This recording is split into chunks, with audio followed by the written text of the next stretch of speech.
Fighting games are, I believe. Now, what's a good way to summarize these last 2 weeks? I don't think we've ever had like. Fighting games Well, are no, over, and not in the wrestling way. We've not in some time been able to start FGA and immediately know what we're going to say, what we're going to describe it as, have we? Yeah. So It seems. Yeah? Oh, What? go ahead. I was just gonna go into the topics immediately. So if you have anything else to add before that, then go ahead. It seems to me that the thing. Well, the theme. There's the theme of the last 2 weeks, and then there's. Well, I guess the theme of the last 2 weeks kind of is big changes from the development side of things and publishing side of things. The big theme of the last 2 weeks is it's Jover. I wish that Joe Higashi released this week. That would have been so good. Because then it truly would be Jover. On social media, it is always Jover. True. Things are always the worst they've ever been. Yeah. So yeah. Anyway, as of recording, tomorrow, and as of release, probably today, Mr. Big is coming to your house personally to beat you up. Yep. And it's he's got to go around and beat up the various people to get his melanin back. Yeah. SNK has contracted him even to beat up every person who's bought City of the Wolves. Thankfully, that's only 25 people, so it doesn't have to travel a lot. Yeah. And somewhere the Saudi prince is going, man, Ronaldo got us 25 sales. Yeah. We're in the money now, boys.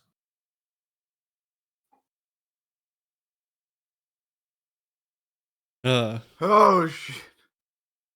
So he looks okay, but he's missing a move. But then it's like, are they going to show every move off of the trailer? I forget if they have done that in the past, so I don't know. But yeah, I don't remember either. My memory is that the character movesets were fairly big in Fatal Fury, at least from trying it in the beta. Yeah. But I don't remember how big and whether there are any characters that I picked. I don't remember like playing Terry and going like, oh, he's missing this move. Though, to be honest with Terry, he's got 30 years of moveset to worry about, so he's probably missing 1 or 2 moves. But either which way. Yeah, the one thing I'm really disappointed with is that, like, he's missing a timer. He has the move, but he doesn't yell it anymore. Oh, okay. Did he do that move? I didn't see him do that move in the trailer. That's what I was about to make reference to. I think I saw him do the move, but he doesn't say anything before it. It sucks that he doesn't shout it Taima, but I mean SNK is SNK is aware of the meminess of Terry. I don't think that they're aware of the meminess of Terry and Geese, but I would say they don't go quite so memey with the rest of the cast. So an instance like that where it's very funny that Mr. Big always shouts "It Taima" before he whoops your ass. Mr. Big has never been at the top of SNK's priority list. Yeah, but like, you know, he... Hold on. I want to ask real quick. Yeah? What was the last game Mr. Big was in before Fatal Fury City of the Wolves? 98. 98, okay. No. Wait, Neo Geo Battle Coliseum, I think. Okay, so that was like 2002 or 2003, right? Something like that, yeah. So this is the first game Mr. Big's been in 22 or 23 years.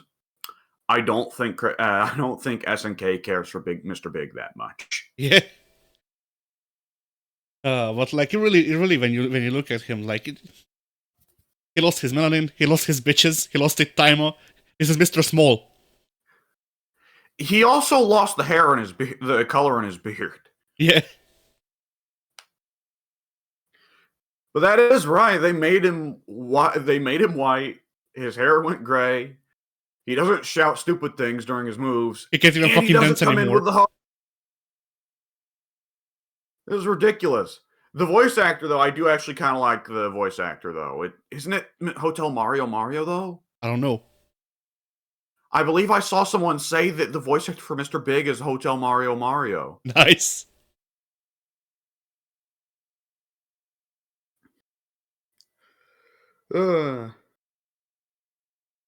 Which does kind of look like Mike from Breaking Bad, who Hotel Mario sounds just like, so it kind of works out. Yeah.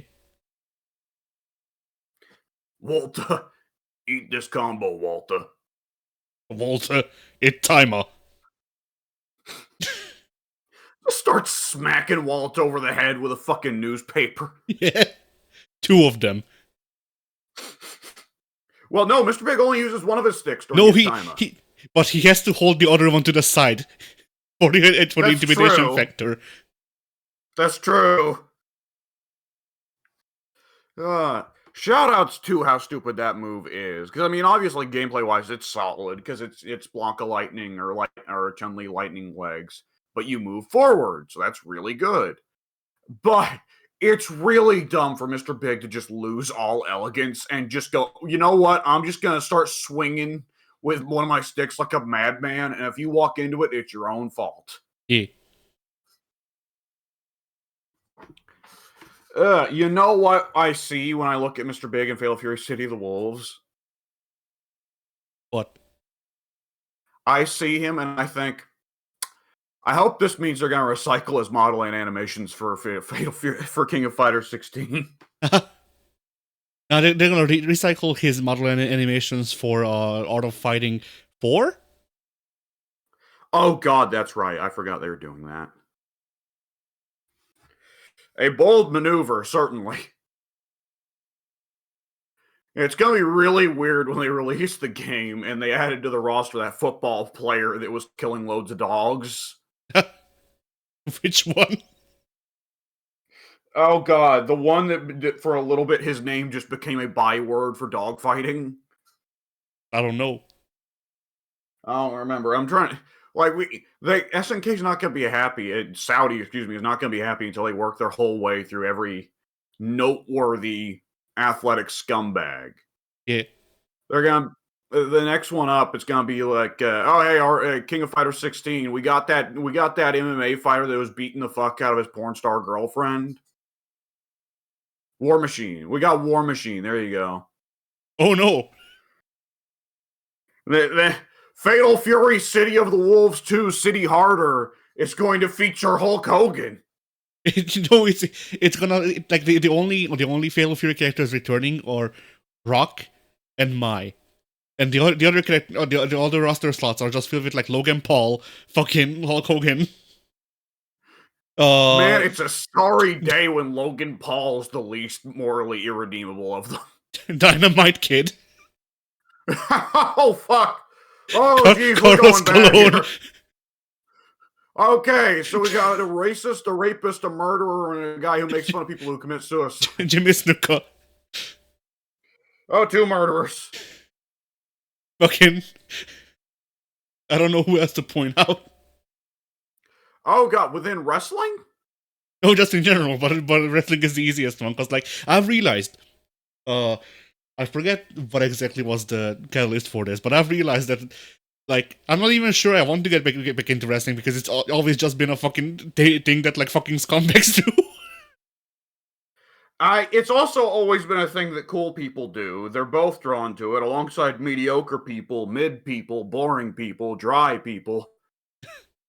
At the end of the day, scumbags will always stand out in any group. But with wrestling scumbags, you're forgetting a big one here. Well, you're forgetting 2 big ones. Vince, I guess. Vince, yes, but who's the other one when you think of a pro wrestler that did something absolutely horrible and unforgivable? Who do you think of? Come on, it happened during our lifetimes. Johnny Ace?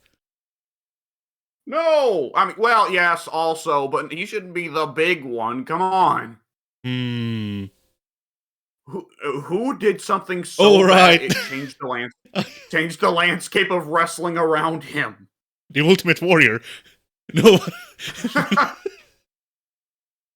uh, I don't think The that. one that we're not allowed to name ever again in WWE material. Yeah, The only one. Fit Finley. Yeah. Christopher Nowinski. Oh no! I mean, that's probably true about him, though. Oh god, I don't know. Vince definitely would have never allowed anyone to name Christopher Nowinski. I don't know about Triple H, because Triple H just isn't going to hold that grudge. On the other hand, what reason would they have to ever name Christopher Nowinski I think off? I think Nowinski is currently suing them actively. So That's true. uh Uh, I know, Road Dogg. He's persona yeah. non grata. Who is actively working for the company right now? Yeah. Vince hands paperwork to an intern. Give this to the one who shall not be named. Vince? The other one. You said Vince hands in paperwork. Oh, Is Vince still there in the Shadow Council? yes. He has Triple H's corpse on a marionette. Yeah, once Trump buys out fucking, I nearly called them Embracer. I mean, close enough. Sports Embracer. Once Vince buys them out, or whenever Trump buys them out, then Vince will be reinstated. He would. Both of those parties would probably love that. Yeah. Oh, jeez. So anyway, fighting games. Yeah. All right, Mr. Big. Yeah, he's coming. It'll probably be cool for people that are playing City of the Wolves. Yeah. I think we've said this probably once a week. Or excuse me, once every 2 weeks for the last 18 weeks, but that doesn't include us.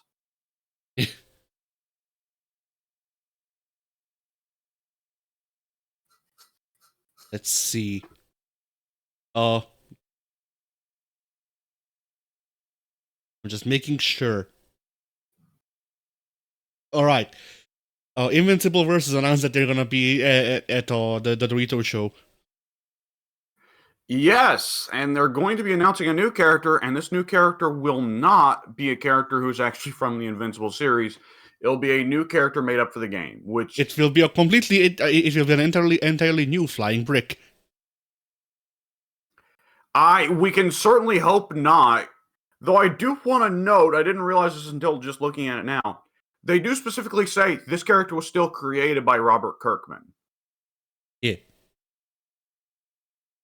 So I'm wondering, like, did they either go, okay, we need someone who's a little bit more creatively designed than a flying brick? Kirkman, can you give us your weirdest super? Or alternatively, is this just Robert Kirkman going, hey, I have this, like, drawing, this sketch that's, like, 15 years old. I never got to put this character in the comics because I never could figure out a reason why. Could you guys add him to the game? It's a sketch of Broly, and then like an image, a cutout image of Benedict Cumberbatch's head is just fucking duct taped over his body.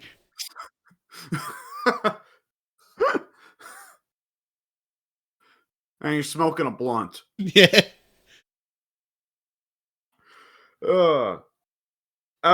If the character's cool, this will be cool. I personally really question when you're doing a big fighting game adaptation of a licensed property. So I wasn't as upset when either of the Injustice games announced that they were going to be using DLC slots for Mortal Kombat characters. But I do kind of get it. People saying, this sucks. I don't want Mortal Kombat characters. I want DLC characters. And these guys took up slots. Now, granted, in terms of dev time, they actually didn't take up as much dev time because Scorpion, Sub-Zero, and Raiden in their appearances in Injustice just recycled all their animations from Mortal Kombat at 9 or X, respectively, in the case of Sub-Zero and Raiden. But nonetheless, that felt pretty bad. And I'm looking at this and I'm going, okay, so people who like Invincible are going to go, oh, so this is why I don't get, like, who is him? This is why I don't get the Crusher twins, because we have this asshole. Yeah. Rain Dog. Oh god, yeah, Rain Dog, that's right. Though multiverses got kind of worse about that later on. Rain Dog was like, what the fuck is this? But it was still a somewhat appealing character design. You remember later on, Banana Guard? No, I don't remember because I uninstalled the game. The first two characters when they came back from the absence, multiverses, the first two characters they added, I forget the first one, but it wasn't a bad pick. It was a solid pick. Wasn't it Gizmo, I think?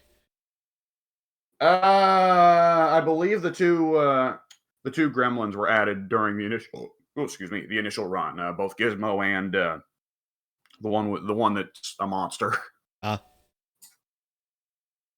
The first pick was not anyone weird, not a bad pick. The second pick, though, was Banana Guard from Adventure Time, who was a background character. Yeah. And there were all, and then I believe Oh, go ahead. It also needs to be said, weren't there 3 Adventure Time reps by that point? Finn and Jake were definitely in. I don't think they ever got around to adding Princess Bubblegum, Marceline, or Ice King, though, and those would be 3 that you would want. Yeah. Presumably they were holding on to them for a later date, much like Gandalf and Frodo, and as a result, never came to the game. So, I believe the last character they added to Multiverses before it shut down also was Nubia. Now, is there any chance in the world that you know who the DC Comics character Nubia is? No. She was a character that had been created maybe 3 years before Multiverses added her. Oh, I see. She is Wonder Woman's mom's wife for all intents and purposes. Okay. So she's just a generic Amazon. And I remember a week ago or whatever when we were playing with something with Pink. Right, when we were playing Cosmic Invasion with Pink, and there was the Jeff the Landshark cameo. I popped for it, and I went, "Hey, Jeff!" And Pink smartass "Hey, we've got the industry plant here." And I wanted to defend Jeff, even though that's correct. I wanted to defend Jeff and go "Yeah, but Jeff's still cute." Nubia is 100% industry plant. That was 100% DC editorial coming in and going, add this character over someone that people actually want. Yeah. At Black Adam. He will make us a $1 billion. Oh, and then God, he did. Yes. He did indeed change the landscape of the DC film universe as we knew it. Yeah.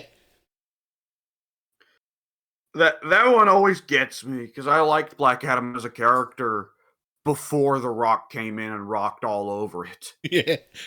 I'm fine with Shazam and Black Adam, but Shazam to me is it's the problem for me with Shazam conceptually, as someone who's only seen him in cartoons and shit, is that I don't like Superman.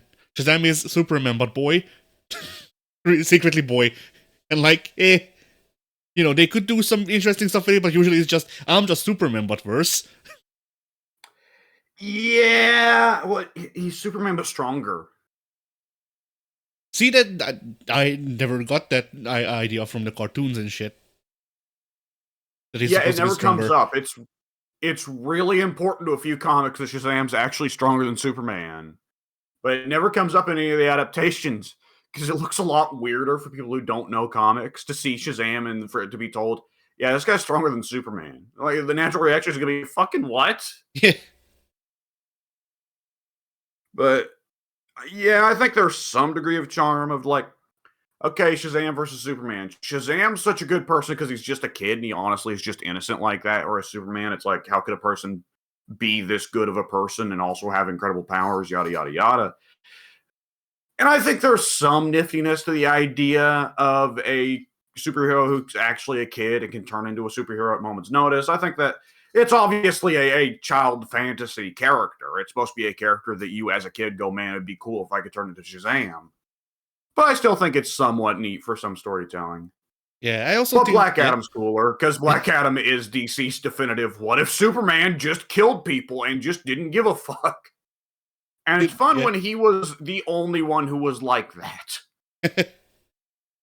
And the most interesting part about either of them, really, for me, is just the transformation. I don't know if the lightning striking them is a consistent thing or not. It is. Okay. Like, that's... It's actually really important. Yeah, and that sets them apart from Superman, that can be used for cool combat shit and stuff like that. And it was. Not in any of the... Well, not in most of the cartoons that I remember, at least. Yeah, I can believe that. My favorite comic book of all time, Kingdom Come, very prominently involves the final battle being between Superman and Shazam. And Shazam just rinses Superman, because anytime Superman comes close, Shazam just shouts, Shazam! And makes sure that Superman gets struck by the lightning bolt instead of himself. Nice. Like, see, that's cool. And because it's magic, it affects Superman like regular lightning would affect a regular human, and hurts him real bad.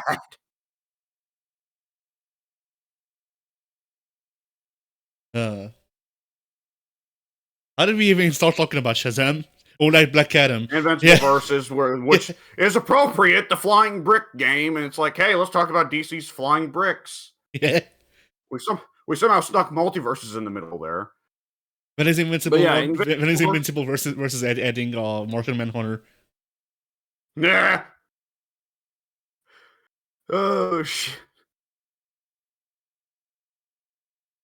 See, like, that sounds like a meme because he was broken in Injustice. I actually like Martian Manhunter. I want him to be in more games, and DC isn't gonna put him in more.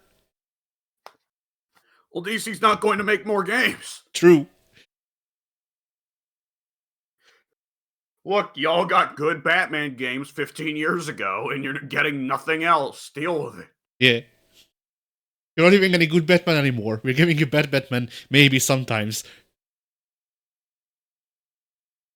It's like, right now, it feels like Marvel and DC have complete opposites in terms of Marvel video game fans are eating hard. It is just banger after banger after banger. Everything else is suffering. The movies ain't as good as they used to be. The comics ain't as good as they used to be. DC, on the other hand, like, hey, the comics are still actually pretty good. The movies are pretty good. The video games suck ass. What games have they even done in the past couple of years? Like, there was that Batman Arkham VR. Suicide Squad kill the Justice League. Oh yeah, Suicide Squad kill the company. Make it go bankrupt, Suicide please. Squad kill the Suicide Squad. Yeah. Live up to your name. The sequel is gonna be called Commit Suicide Squad. Oh boy, what else have they come out with? Because it's been a long time since Injustice 2. Gotham Knights, which had some nifty ideas, but had a lot wrong with it.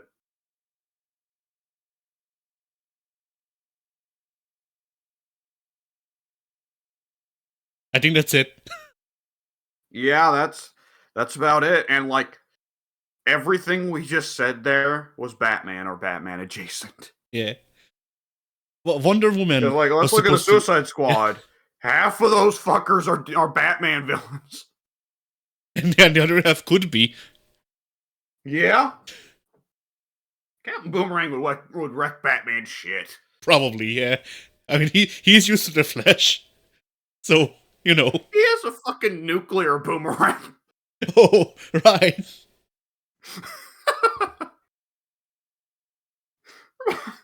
God, was it in the Injustice comics that Black Canary found out that Green Arrow has a nuclear arrow and went, Ollie, what the fuck? I don't You walk around with a nuclear warhead on your back all day? Keeps me on my toes. If I think that way I make sure never to fall on the quiver and break the arrows. Really, it works out. That way I make sure never arrows. That way I make sure never to fall into capitalism. I can free the proletariat. I am now amused by the thought of a Justice League fight and Ollie just happens to get, knocked off balance and fall on his back, landing on the nuclear warhead arrow, which goes off, annihilating everything for miles around, wiping out the entire Justice League except Superman, who is left standing in the ashes, going, "What the fuck?" Yeah.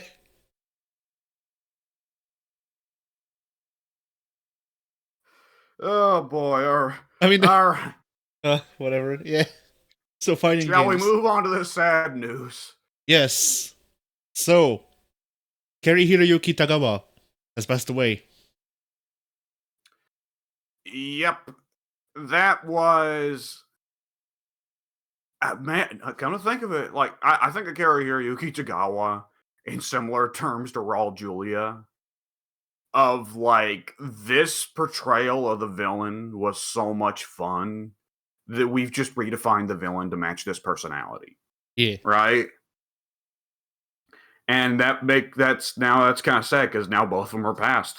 Though Yeah. obviously Raul Julia died like 30 years ago, whereas Hiroyuki Tagawa only passed away recently, but still. Yeah, I mean, like, I think it says a lot that, like, even looking at this image and it's just him in, like, it's a promo image of him. Yeah. And, like, I look at that and it's Shang Tsung. Yeah. I see people post pictures of him in, like, other movies, and every time I see him, he does have that kind of look of, like, he's about to say, pathetic. Yeah. I don't know if it's true. I don't think it's true. But I did see someone post that there was allegedly a crossover between Sabrina the Teenage Witch and No, Mortal that's a Kombat. meme. That's okay, a meme. Good. I already know. That's an old meme. Yeah, I've seen that one make the rounds a couple times. But what is it? Shang Tsung, with the bit of Shang Tsung wanders into Sabrina the Teenage Witch and each one of the side characters' souls, and Sabrina's like, "Oh," and he just leaves. No, so the bit is that Shang Tsung is married to one of Sabrina's aunts, I think, and then he's in the city, so he visits.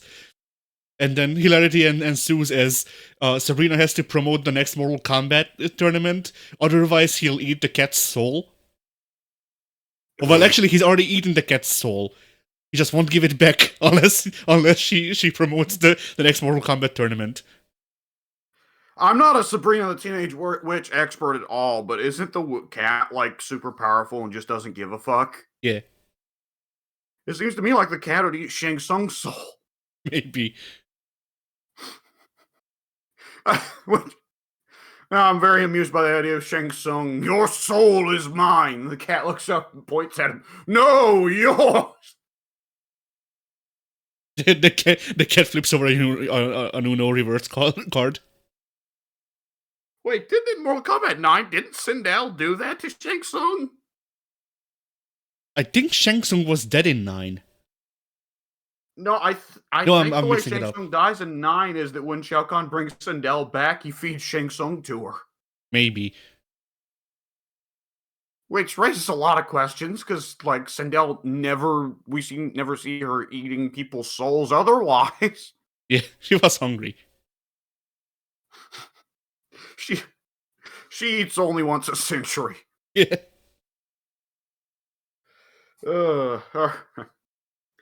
Yeah, rest in peace. A very iconic performance. Yeah. I'm glad they were able to have one game where he got to reprise the role in the video games, you know? Yes. Sadly, it was not the right one, but at least we got him back once. Yeah, though the Mortal Kombat 1 version of Shang Tsung that guy is very, very, very much doing a Kerry Hiroyuki Tagawa impression, so that it worked out fine somewhat in the end. I guess. It's funny though that Kerry Hiroyuki Tagawa got brought in for Shang Tsung on the game where like half his moveset is turning into the ninjas. Yeah. All right. On to a little bit of odder news. So you've been hearing what the what the streets got to say about the Avatar and Tokon betas. Yes. So I have heard that it is a complete reversal, and that people are playing the Tokon beta and going, this, like, there is no depth here. It is auto combo city. They don't let you do as much with the assists as you should be allowed to. Meh. While conversely, everyone who's playing the Avatar beta is going, oh shit, look at this shit you can do. Yeah. I saw a match from Avatar. For one, I'll give them props because the game does look better than the fucking trailer thing that they released. In, proper gameplay. Yeah. But, yeah, so I saw an Avatar match. It was like, I don't know, the second, recorded on the dawn of the second day of the beta. It was already just like people parrying every fucking thing. And just doing mind games with spacing and shit like that. And, I didn't understand everything that was going on because that would require me to actually play the game. But, from what I could understand, like, it seemed like the game had enough depth, not... I'm not sure if it's straight up like, I don't know where it exactly stands between Street Fighter 1 and Kosoge, but, which, that's kind of a circle when you think about it, but... Street Fighter 1 is Kosoge. Yeah, that's my point, yes. But it's a different version, because like, Kosoge usually means very loose. Like, we don't give a shit about, balancing and whatever, just do whatever the fuck you want. And then Street Fighter 1 is like, no, I give a shit about everything you do. Don't do anything. Fuck you. Yeah. So anyway. Yeah, it seemed like open enough. At least for the whatchamacallit, the honeymoon period. I have heard one thing that will be an influence, though. Yeah? The Avatar beta allows you to go into practice mode, and the Tokon beta does not. Ah, yeah. That makes sense. That is going to be a changer, especially for a tag game. With that said, I can also believe that Arxis, with the general pattern they have had developing fighting games for the last 10 years, looked at Fighter Z and went, no, it can't be this open. We can't let the players do all this shit. Let's pare it down like we did with Strive. Yeah. And for the Tokon stuff, that is basically what I've been hearing. It's Fighter Z, but with less. Now, I do wonder if we can open up the codebase. I do wonder if there's a load-bearing Goku here too, but... No, there's a load-bearing soul bad guy. Ah, okay. So do you actually know why there is a load-bearing Goku, exactly? In Strive. I do not know, but I strongly suspect that it's because Guilty Gear Strive was just simply based off of initially a pared-down version of Dragon Ball FighterZ, testing out whether or not a pared-down version of Guilty Gear mechanics could make a somewhat fun fighting game.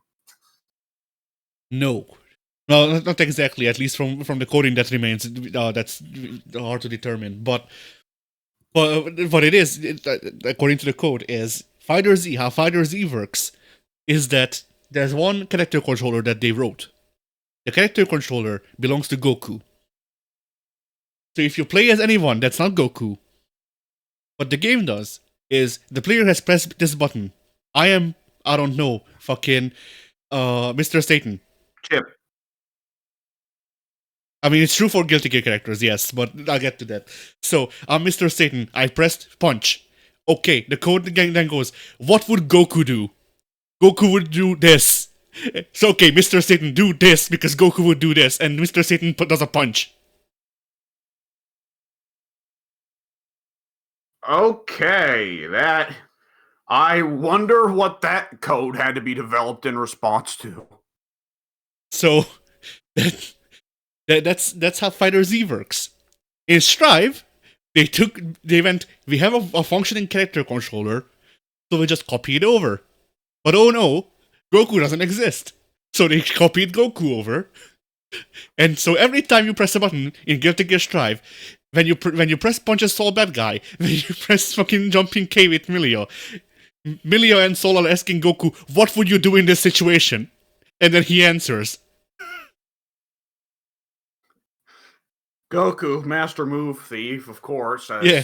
enough to pull on. I reminded. I don't know, Saul. Go for the Kaioken times 10.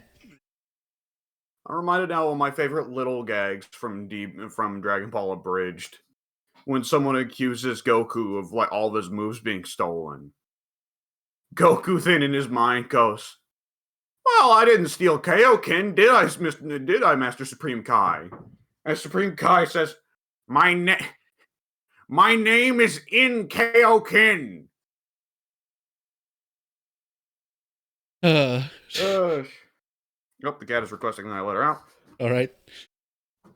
So yeah, that's from what I understand, from what I've heard from people who understand coding and shit. That's basically why there is a load-bearing Goku in Strive, and why that is exactly why if you remove the files for Goku, the game crashes, because then Goku is gone and nothing is right in the universe.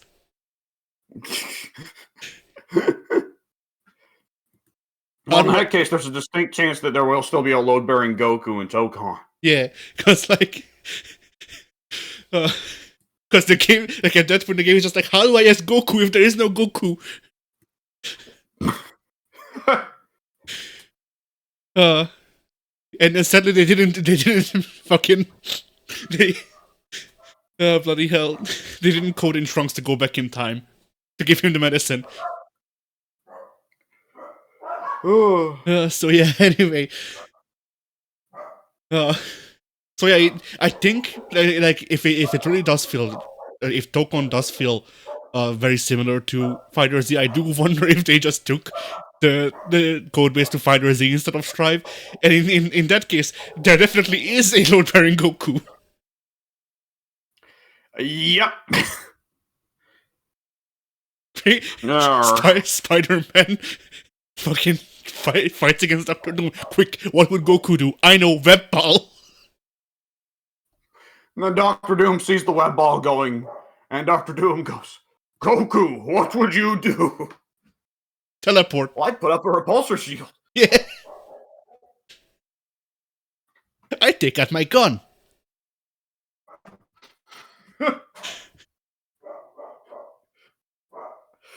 You know what I'd do, Dr. Doom? Foot dive. Yeah.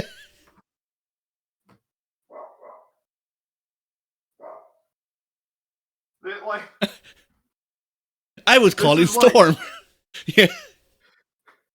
There's that bizarro meme that people post sometimes of like, of saying like, "Oh, Batman's master. He learned everything he knew from Cyclops." Oh shit. But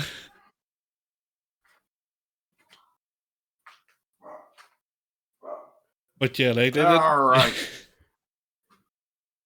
So, the next bit of news has news going alongside it. That is more recent news. Yes.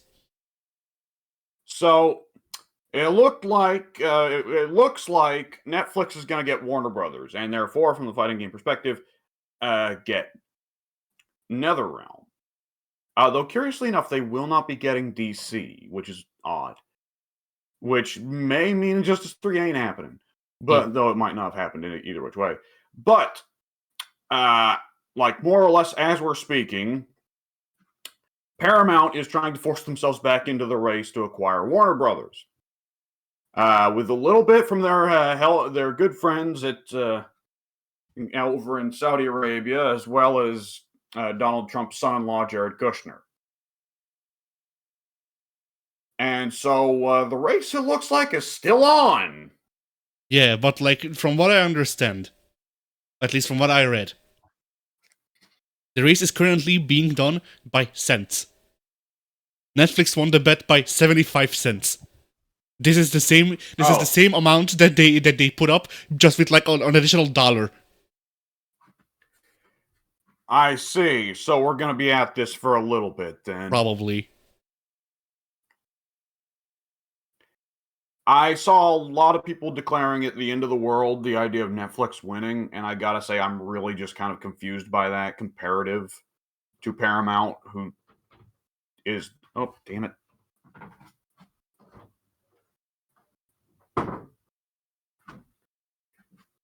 Who is not doing very good work, and their lead guy is a similarly sounding insane idiot Yeah, I to mean, what like, Warner Brothers had previously. I mean, that's I do just yeah, understand people taking up the stance that they don't want Netflix to get it, though, because Netflix won't put Warner Brothers movies in theaters, though. yeah. I mean, they did say that if it goes through, then they will still keep the movies in theaters, but they didn't say for how long. Yeah. I mean, that's always the thing is like, yeah, you're going to do that for like 2 years and then make it exclusive. Like, has Call of Duty yet become an Xbox exclusive? No, it probably never will be. But if the Xbox hadn't died, it probably would have wound up becoming an Xbox exclusive. Yeah. And Same for like Elder Scrolls and Fallout. And all four of the people who would have been who would have remained Call of Duty fans would have wept. I think the Call of Duty fans are already close enough to. I think a lot of Call of Duty fans would have already found it acceptable just to move to Xbox because it already would have been, oorah America types. So all it would have taken was a little bit of marketing emphasizing that Sony and Nintendo are Japanese, and boom, you'd have moved. Maybe, but at the same time, Call of Duty has also been bleeding a player base since like the last 3 games, I think. So I'm not sure there would have been a player base to move to Xbox. Way I hear, they've been bleeding since Infinite Warfare, and Infinite Warfare now feels like a fucking century ago. So yeah, I think there was 12 Modern Warfares and 32 Black Ops since then. Yeah. Which never made much sense to me. Modern Warfare was always famously the more successful series. Why are there 8,000 Black Ops games? Ah, fuck it, I don't care. Because we're switching our development studios. Everyone must work on COD. But they also must work on different COD. Yeah, that was sad for a little bit of, hey, we're reviving Crash Bandicoot and Tony Hawk. They're getting guns. That Tony Hawk does that would have been a preferable alternative. Tony Hawk does a 720 while shooting people. The cops. Yeah. Eric Sparrow's got the cops on Tony Hawk's trail. Underground remake where at the end you fucking like it becomes a first person shooter. You personally can shoot Eric Sparrow in the head. On the edge of a rooftop, causing him to fall to his death after being shot into a pile of razor blades. Yeah. But then he comes back in the next game as Cyber Sparrow. See, I was gonna say, this saves us from Talk 2 where it's the Ben Margera show, so we don't have to do that shit. Yeah! Everybody forgets about that. That Thug 2 also brought back Eric Sparrow and did, like, nothing with him. Which, I mean, is somewhat understandable because I imagine Eric Sparrow wasn't quite at that time the thoroughly memed and halfway iconic character that he is now that the kids that grew up with those games have grown up. But nonetheless, it is very funny to see how Eric Sparrow sticks to people after the first Thug. And in Thug 2, he's a nothing.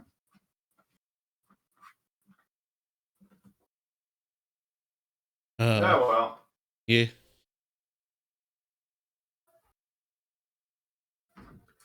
All right. And now for the probably biggest news of the last 2 weeks. I mean, I'd say... Yeah? Oh, go ahead. I'd say this is probably the biggest news of the year, honestly. Yeah, I think it is. This is one that will probably ripple through fighting game history. Yeah. The Tekken series is officially done. Yep, it's dead. It is... I remember, like, a year or two ago, someone asking Harada, what's up with Soul Calibur? Or no, it wasn't Harada that was asked. Never mind, excuse me. It was another Namco, a Bamco former ex-employee being asked, what's up with Soul Calibur? Why haven't the last few Soul Caliburs been bangers? And the answer was, well, Soul Calibur was effectively the passion project of one man who knew what he wanted to do and knew how to do it. That was Harada. And he left after Soul Cal 3. That was Harada. I remember this tweet. Really? It was Harada that said that. Okay. I know Harada had a lot of swing, but how did the Bamco fucking executive not come down there and dick slap him for an hour for saying that? I don't know. Because if I were a Bamco executive, I'd been calling Harada up as soon as that tweet went live, going, "What the fuck? What if we want to sell a Soul Calibur 7, asshole?"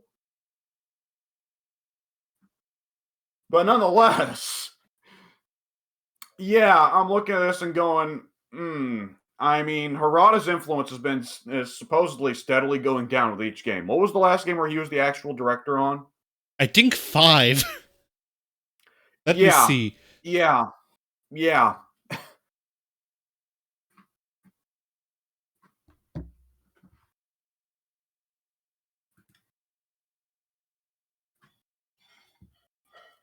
Let's see. Tekken 6. Yes. Yes, Tekken 6 was directed by other people. He was only a producer. Okay, so that makes a lot of sense. Yep. And while I stand by Tag 2 as my favorite in the series, which would have been after that point, I don't think it's because of the creative direction that was taken after that. And I do think that if Harada had made Tekken Tag Tournament 2, it would have been a better game than it was. Which is saying something because, again, it's my favorite in the series. Yeah. But it's my favorite in the series because, for one thing, loads and loads of content. And for another thing, they hadn't gone too far away from Harada's vision just yet. Tekken 7 hadn't yet come out. But Yeah. god damn! I mean, what the fuck happened? It really puts into perspective for me because 5 is my favorite, and that's the last one that he worked on. And yeah, after that is when all of the fucking mechanics that I hate started getting added. So yes. Which, we've talked before about Rage, and I've said, I don't care so much for Rage if it's just the glowing red mode. With that said, it doesn't improve anything. And it definitely looks stupid. Yeah. Rage as a mechanic, if Rage was just a passive thing, where if you're at fucking 30% health, you do 10% more damage, I wouldn't give a shit. It's genuinely just the glowy part that I hate, because it breaks immersion. And sure, Jack is in the game. Sure, there's a kangaroo that's boxing. There's a fucking dinosaur. But there's an internal internal consistency there that is broken by everyone glowing red suddenly. I miss when the wacky goofball characters were fun. Yeah. And not, this guy has punch lasers, and this guy has a gun. Yeah. And it's not, I added the gun in character customization for a laugh, because it's obviously ridiculous. Yeah. Here's Noctis Lucis Calum.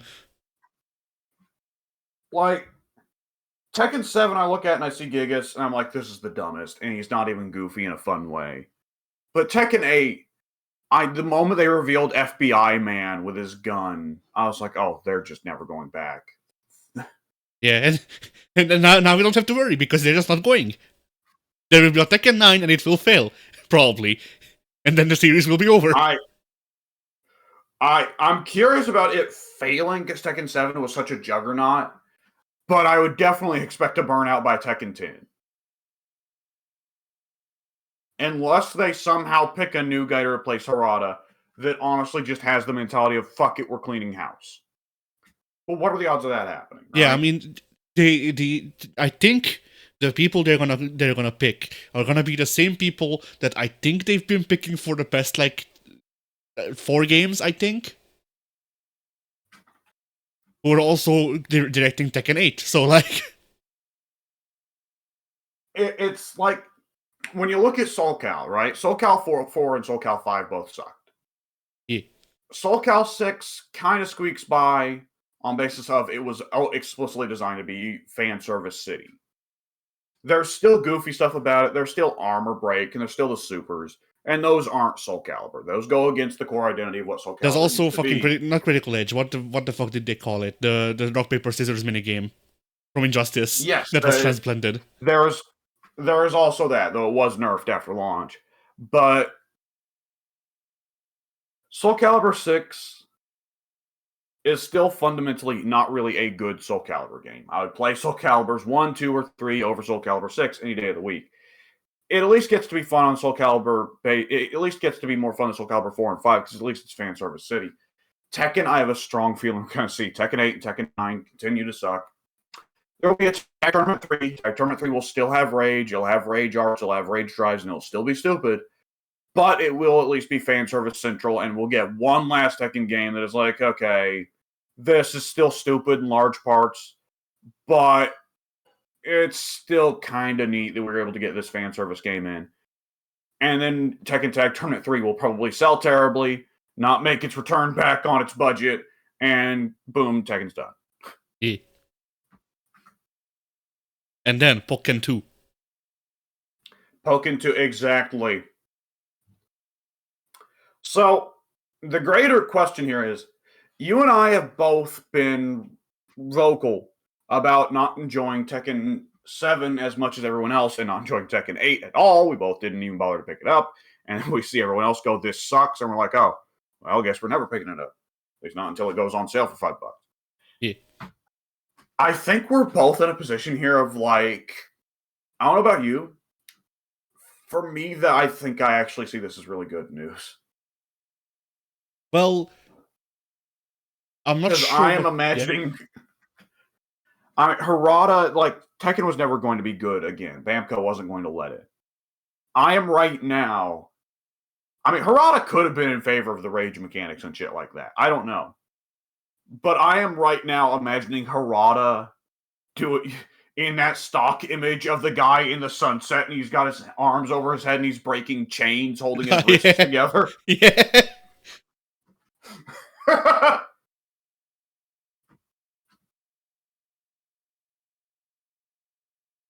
Which, by all means, Harada could move on to a new fighting game project or a new project that isn't even a fighting game, and it suck. There's a distinct possibility. I just think there's a decent chance that Harada was what was going right with the good Tekkens.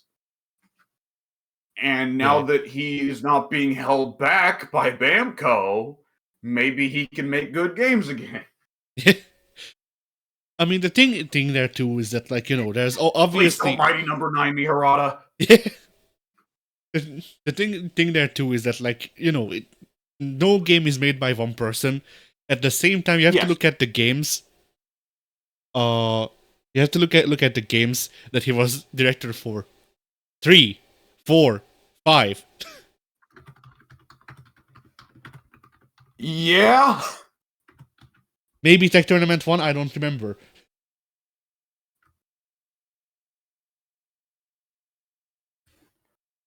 Oh God, would he have been? I'll look it up. All right. That sounds like the right time frame. I know that he joined with 3, which would mean he probably would have been the director of Tag Tournament 1. Yeah, he directed Tag Tournament 1. So 3, Tag 1, 4, 5. And then Dark Resurrection version of 5 was the first one where he wasn't the director. Ah, okay. I forgot he used to voice Marshall. Oh, yeah? Yeah, it's... Dear Lord! I did not realize that... Hang on, wait, really? What? Well, if Wikipedia is anything nearing accurate, which it might not be, it might be, he did direct Tekken 7. Ah.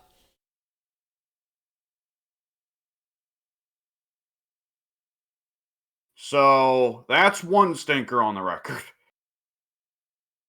I mean, technically 2. Because, like, 4 didn't sell well, and, like, it's only now that people are turning around on it, but still. Yeah, though 4 at least was a stinker because it was, like, trying new things and experimenting. What the fuck do you mean Harada was a producer on Dark Pictures' Man of Medan? He also, that makes no sense. He also, whatchamacallit, he was also, like, I think, director on, whatchamacallit, Summer Days or something like that, some, like, virtual reality waifu game? He was chief producer on Summer Lesson. Yep. That one, yeah. Yeah, that looks right. Jesus.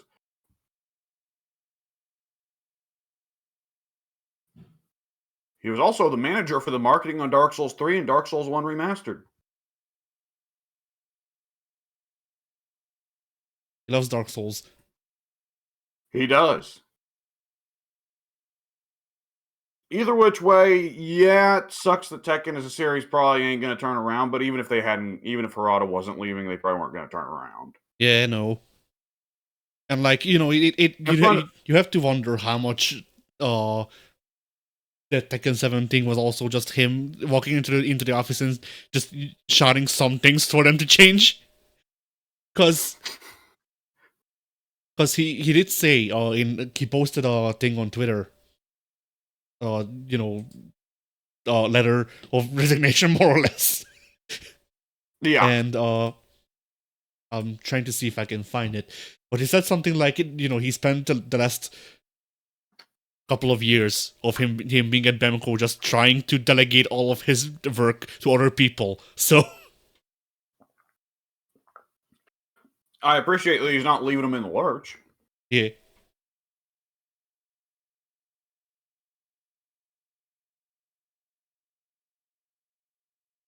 Sorry about that. I had to mute myself to crush a water bottle. Yeah. But yeah, so like I do wonder how involved he was with directing with any of the games really, but like 7 specifically, because it's weird that he'd stop directing stuff with Dark Resurrection and then come back for 7 and then also quit again. It's weird from perspective of just playing those games because it doesn't feel so much like a Harada game. It isn't weird from an executive decision standpoint because Tekken 6 kind of sucked. Tag Tournament 2 sold terribly. And so, if I were a Bamco executive, I'd have said, hey, we took Harada off of... Harada wasn't director for these games. They did terribly. We should probably put him back in the director spot. Although that is... And let me tell you. Yeah? I'd feel real dumb if I were an executive that either took Harada off of directing Tekken 8 or approved his request to be taken off of directing Tekken 8 for then Tekken 8 to have the issues it does. Yeah, I was about to say, like, that is really funny then, that, like, that he's put back into the director's chair. Tekken sells really well. Like, the best it has since 3. Alright, Harada's gone again. Oh no! Yeah, like we brought him back into directing for one game. It made mega gadrillion dollars. We take him back off. Oh, okay. All right. I watched Harada make. I don't know what's a stupid knockoff name we can make for Tekken. Temmen. Harada goes on to now make Temmen, and it's everything we hated about the most recent Tekken games, but worse. Yeah. You enter rage state at 50% health, and it causes not just for your skin to turn red, it causes these weird, crazy floating effects. All of your punches shoot lasers now. You have 5 different supers you can go for, all of which are sauceless.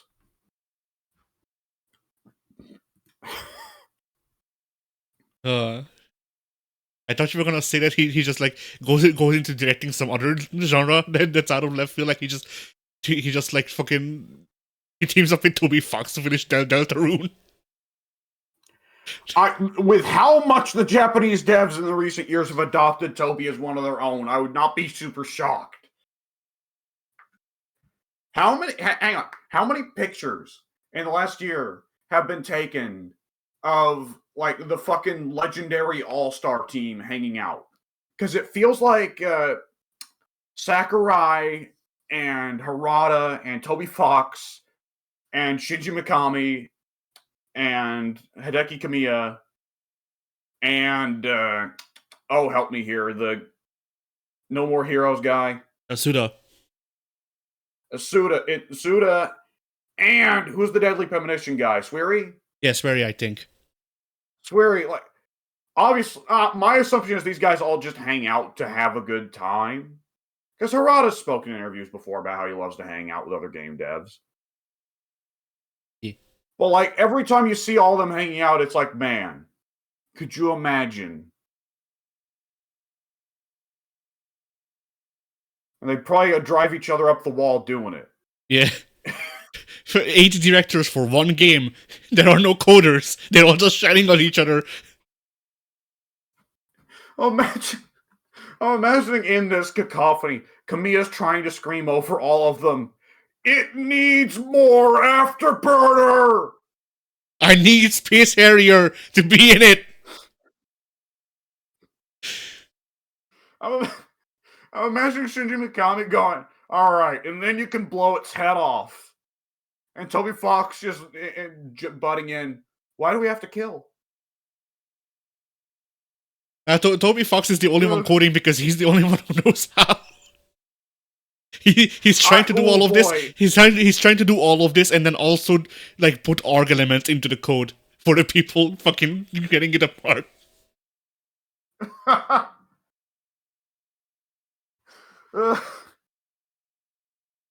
Oh god.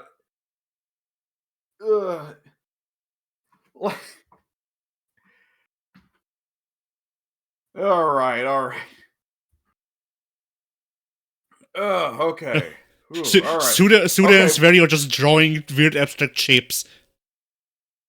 That will be the graphics. They have taken the entirety of fucking hell. Oh, help me! What's that movie? You're gonna have to give more details than it just being a movie. Fucking Twin Peaks, I think. Oh, Firewalk with Me? No, I think it's called Twin Peaks. Twin Peaks was a TV show. Okay, then the TV show, whatever, Twin Peaks. Yes, Sweary would rub Twin Peaks all over it. He can't help himself. Oh, both of them would. Like in fact, it seems to like Twin Peaks was very big in Japan, from what I can tell from how many references I come across. I think I know more about Twin Peaks from fucking Japanese devs referencing it than actually seeing it, which I haven't. But what was I gonna say? Like they've taken like the entire runtime of Twin Peaks and just cut it up into fucking like a very abstract YouTube poop, and that will serve as the narrative. You have just described Deadly Premonition. Finally, Deadly Premonition 3, this time with fighting game mechanics.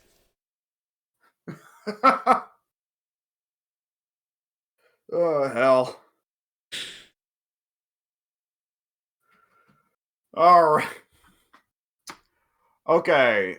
Let's hit one generalist topic before we move on to actually playing a fighting game. Yeah. Alright, let's see if I can find a good topic.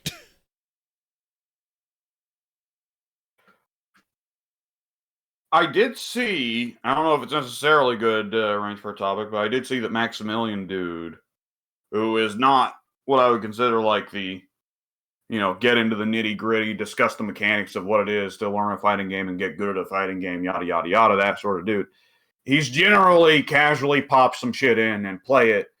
And if Max is going to have a 20-minute let's talk about something video, it's usually handling things from the marketing or business side, in large part because Max is in close contact with many of these marketers for these various fighting games, and also because he was on the marketing team for KI 2013. But nonetheless, in the last 2 weeks, he did upload a video talking about reaction time and talking about how it can often feel like, and when you're getting to be an older fighting gamer like him, that you're like, oh, my reaction times are getting worse. What's happening? Why am I eating every drive impact? And he was getting into the boonies of explaining the mechanics of reaction time as we know it going by. The mechanics of becoming old. Yeah. Yeah. No, the mechanics of reaction timing as it is known through the current scientific documentation. And importantly, discussing the psychology of fucking with your opponent's reaction time in fighting games and how drive impact, while it is within the human reaction time window, can many times feel unreactable because part of the whole point of Street Fighter 6 is you have to worry about drive impacts while you also have to worry about throws, drive reversals, shoryukens, projectiles, instant overheads, low pokes, drive parry. The Inquisition, the French, Yes. Queen Victoria. All of this going on, all this, and JP also throwing even more shit at you, and basically getting into that. That is something I find very interesting. That element of fighting game psychology, of deliberately trying to fuck with your opponent's head and throw as much shit at them to worsen their reaction time, so that then they will get hit by something that would otherwise be reactable. Yeah, it's the mental stack. That's how I've seen it being referred to as. And like that's also a thing in like RTSs. That's of course a thing in fighting games. I forget what other games it applies to, but probably a couple. Like game genres, I mean. Yeah, I would say so. I mean, the fighting games and RTSs are the two that I think, like, when you think of like the game genres that can have some real depth to them in terms of PvP multiplayer. Yeah. Neither of us are like big Call of Duty heads. And so otherwise, FPSs, like, I don't even know if there is competitive Call of Duty. I mean, there has to be because it's too popular. There used to be, I think. But generally, competitive FPSs tend to be a lot of team play. And it tends to be a lot less of like one-on-one psychologizing and a lot more about positioning. Did you pick the right weapons? Where are your teammates? Are you communicating clearly to your teammates? You can get a little bit of it. Team Fortress 2 has some ways to psychologize against your opponent. And I'm sure like Apex Legends does because it's got those characters. Like whenever you get into hero shooter territory, there's a bit more freedom with what your character can do and what the other player's character can do. That make for more matchup knowledge and more things to worry about and way more things to psychologize there. I don't understand how people like play Call of Duty competitively, other than I peeked around the corner first and I got the jump on you. But nonetheless, other than that, there's also MOBAs, and MOBAs are fascinating because they are also very team based, but they're also very heavily built on character and what your character can do and psychologizing around that. Neither of us are MOBA well, granted, neither of us are like super huge experts on anything. But I would say neither of us are quite so knowledgeable on MOBAs as we are fighting games, but we do have our histories with Smite. Yeah. And so we do remember a good bit of psychology there that goes on in terms of, okay, I am playing, let's say, Bakasura. I want my opponent to not be looking at me. I want to jump on him from the jungle or the sidelines, and I want to hit him about 8,000 times in a second before he recognizes that I'm there. If he recognizes that I'm there, I'm fucked. Yeah. And how does that relationship change if I'm going to be diving on Hercules versus diving on Apush? Because there's a difference there in terms of what reaction time is permitted. Hercules, you better hope he's busy and he's distracted by something. Because Hercules can absolutely tank enough hits to turn around, look at you, and go, motherfucker. Whereas Apush, you can't. Apush has a couple tools to maybe get out of dodge, but you can just kind of dive on Apush even if he's not distracted by anything, and as long as his teammates aren't there to save him, he's fucked. See, I'd say that like Apush, it heavily depends on whether he has his ult up or not. Because if he has his ult up, then it will be at best a mutual kill. That is true, but that's a big waste of his ult, because that's like such a valuable just lane domination tool. True. Which in itself becomes a victory condition for Bakasura, because even if he kills you, it's like, ha ha, idiot, I got you to waste your ult so you can't use it to fuck up the lane. Yeah. But yeah, for a second, going back to COD, the mental stack there is mainly in like map knowledge and like how you play around that. That's how you do mind games in shooters usually. It's map knowledge. That's true. It's, you know, because usually competitive play like that, isn't really in like TDM or just deathmatch in general. But like even with TDM stuff, I think it's like, all right, well, I know that my team spawn is here. I know that the other team spawn is there. This is where people usually rotate. So like I know that there's a choke point here, there's a choke point there, and then I can just push the enemy. I can try to push the enemy to a choke point and then pick them down there. I do remember hearing about the phrase rotation sometimes and going like, oh, that's a weird one, but okay. Yeah, that's a fighting game player. I don't think I have much room to talk. Yeah, rotation from an FPS standpoint, from my understanding of someone who's played like, I don't know, probably a dozen games of Counter-Strike in my life. Oh, Counter-Strike's a very different ballgame. Yeah, but they share some elements. As COD, I did actually play. I want to say probably also a dozen games of COD Ghosts online. So you know the best one, but yeah. So rotating in that sense is basically just like, you know, there's a set path that you follow between these rooms. I know that these rooms are connected, so I can go through them while being in cover or not, and I am aware of that. Just taking the path, and then sometimes you go between two paths to either fuck someone up who might be following you or expecting you, or because, you know, it seems like that path is clear. At least that's my understanding of rotation in FPS games.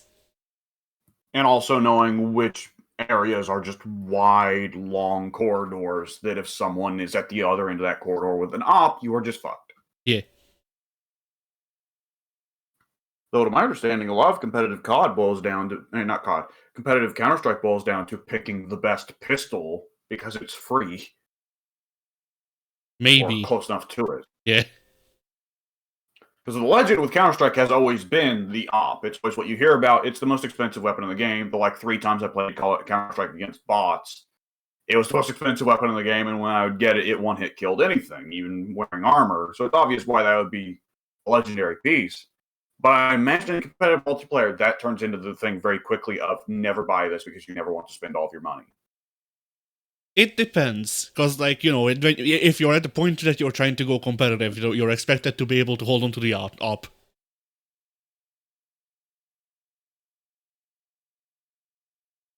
Oh, that's right. Oh, I forgot that they have, like, team setups there, and there's, like, supposed to be one teammate who blows all his money, one teammate who saves all of it. Yeah.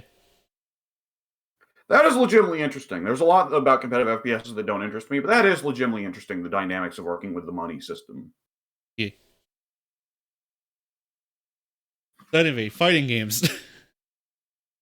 Yeah. So, yeah. Mental stack, I mean, that's an interesting thing, because that comes into, like, also the simple fighting game versus complex fighting game dichotomy, right? Yeah. Because when we talk about the simplified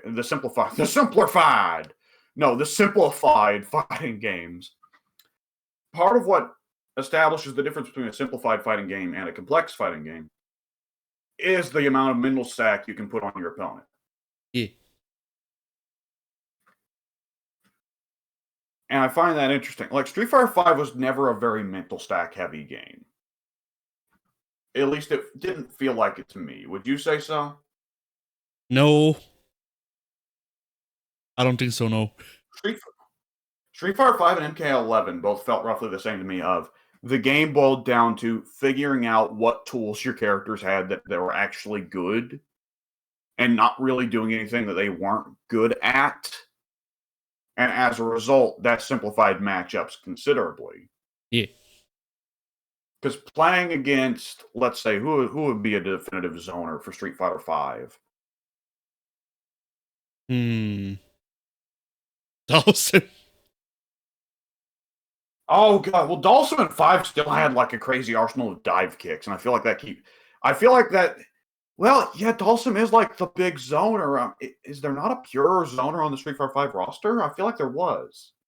I mean, Relay before they gave him Sonic Hurricane or whatever the fuck it was called, the one where he jumps up and hits you with a Sonic Boom while jumping. Oh yeah, well that nonsense. Yeah, that was. On some level, I look at that and I think of that as the Daigo button. Yeah. See, like God, there's no I real yeah, like super JP like hardcore zoner in Street Fighter Five, is there? no. The closest I can Huh. think of is maybe what's her name? Rose's apprentice. Oh, Manat. Yeah, Oh Menat. God, she was weird. But Menat was Bridget. She was Manat. That yeah. Huh. Well, I was about to insult Street Fighter Five and say like, well, for instance, it'd be odd to play a zoner and go in for a throw. But like, yeah, like Dhalsim or Manat, I can absolutely see going in for a throw. I guess the better comparison than I was going for would be Zoners in MK11, where you'd be patently fucking insane to go for a throw. Granted, that's NRS. NRS has Mortal Kombat is not as bad about bad zoning as Injustice, but still, zoners in Mortal Kombat are going to be about wanting to just keep you at full screen and keep backdashing and throwing fireballs. Yeah.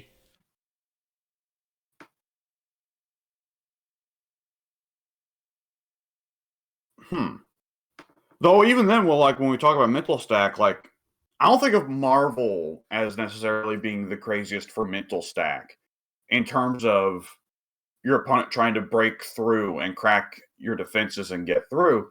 Because Marvel's not really a mix-up heavy game, except with some characters, right? Yeah. Marvel notoriously is the game where if you're being put on the defensive, they're not trying to mix you up. They're trying to lock you into an infinite block string as much as they can.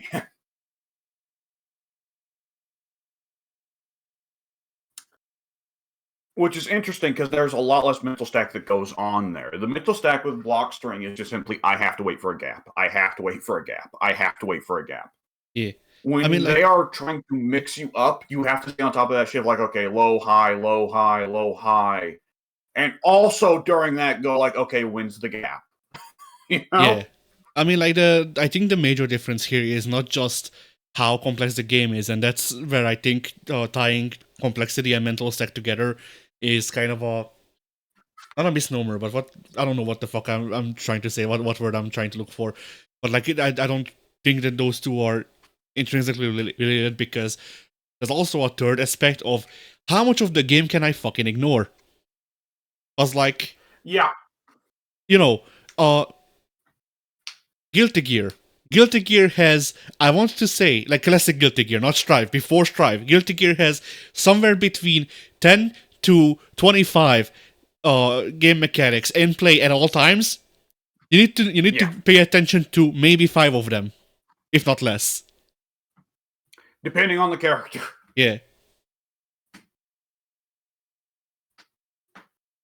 Or like fucking Yeah, Guilty Gear is one yeah, of those ones where it changes so heavily depending on the matchup. Because if you're fighting against Potemkin, you need to be careful. Like, oh god, I need to be in the air at least part of the time so I don't get pop bustered.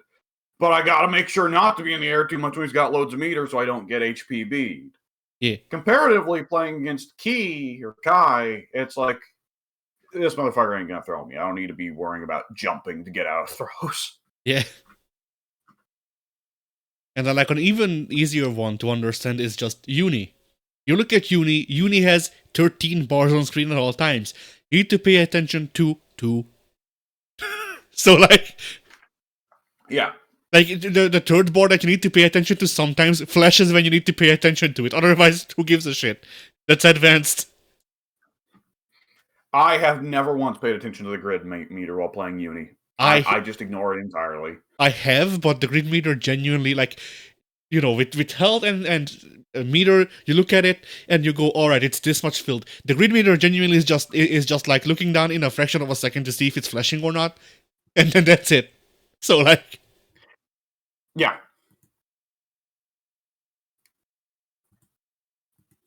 technically, I suppose also the other fraction of a second to identify whether it's flashing your color or the other person's color. So you know whether or not it's your grid meter filled or theirs. But like otherwise, Yeah. you don't give a shit.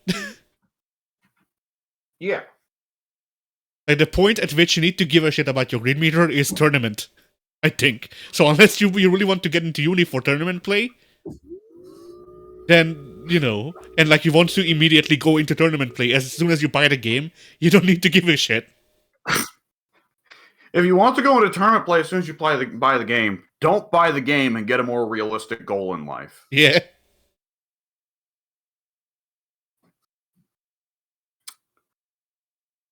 It is interesting then also like simplicity versus complexity in mental stack, but also speed and mental stack, right?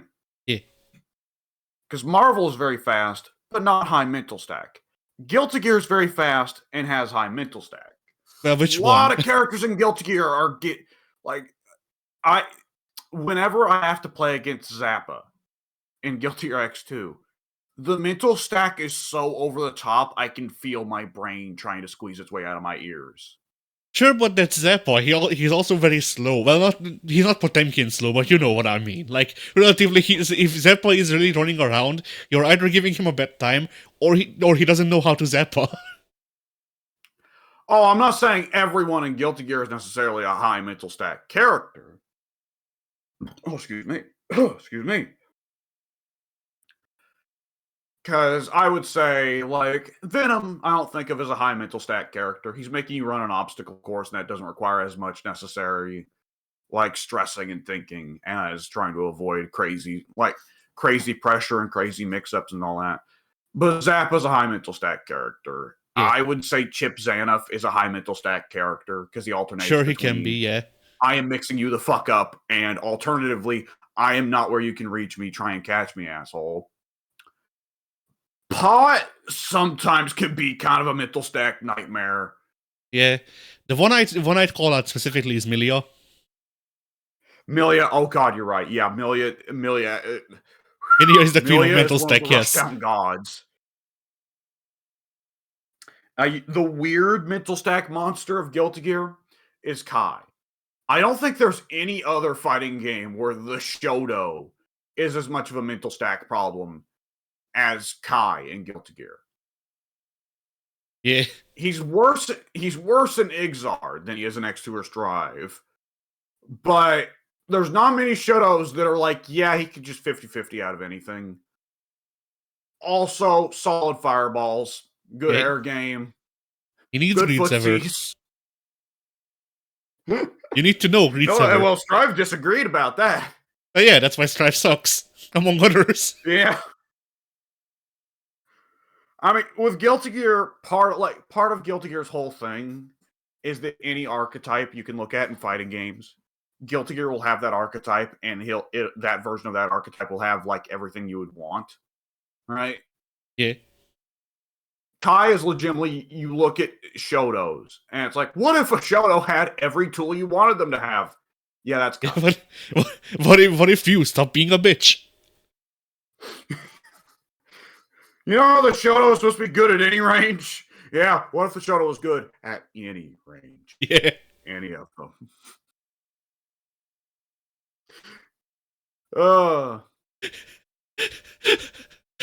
I'm just like now imagining this fucking Street Fighter 7 where they give Ryu Hadouken. No. Ryu has Tatsu, but now he can throw an extra ender on, where either the Tatsu ends with an overhead axe kick, or Ryu goes low like a fucking spinning demon kick from Tekken. Deal with this shit, asshole. You know what?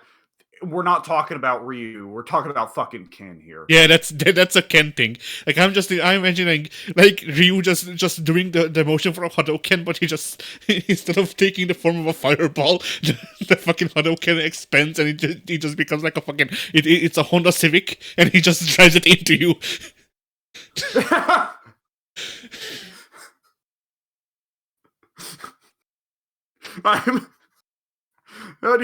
Do you remember by chance that Twitter clip I sent you, that Twitter animation sent you like months ago of Julius Belmont in a car running Dracula over? Yeah.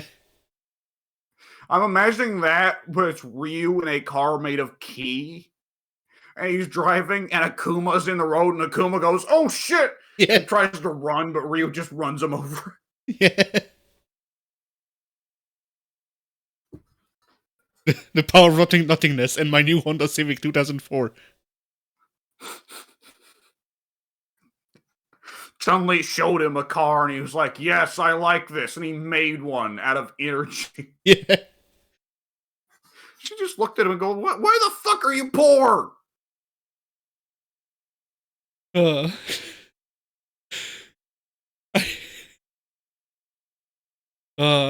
imagine if that was his critical art.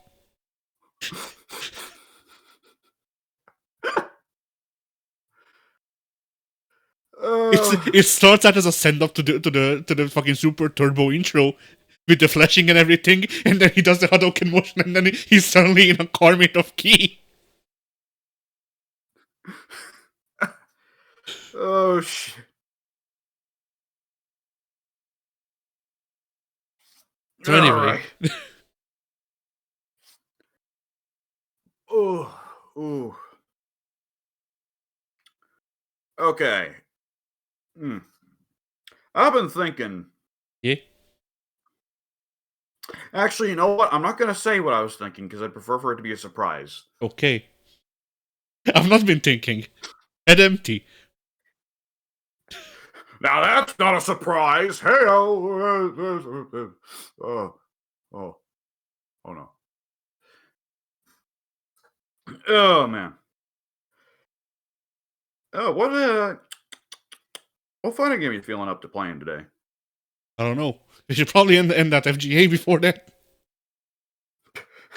Well, now who went and set a rule like that? Yeah.